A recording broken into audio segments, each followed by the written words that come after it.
మామిడికాయలు ఎక్కడియా చెల్లి?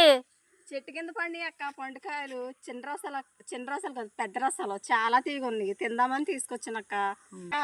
పొలాలు ఉన్న వాళ్ళమే స్వచ్ఛమైన గాలి అనుభవిస్తాము, చెట్ల కింద పళ్ళు తిండి అనుభవిస్తాం కదా. అందుకే మనం పని చేసుకుంటే ఎంత ఆరోగ్యంగా ఉంటాం తెలుసా నీకు? అవును. అనుభవించడం అంటే చెట్ల కింద పళ్ళు పండు కాయలు తినడం కూడా అదో అదృష్టం కదా, మనం కొనుక్కోకుండా తినడం అంటే కదా. అవును. చూడు కాయ కోసి చూపిస్తాను అలా ఉందో.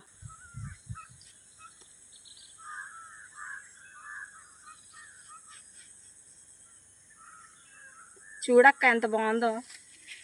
తీసుకో అక్క ముక్క.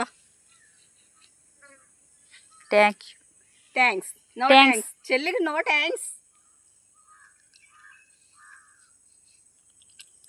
బాగుంది, టేస్ట్గా ఉంది కాయ. సూపర్గా ఉంది, బెల్లం ఉన్నట్టుంది. ఎగిరిపోవాలనిపించి సేనమాట. మాలాగా ఎవరైనా తింటారా? తినరు. మేమే తింటాం, శీలం ఉంటాం.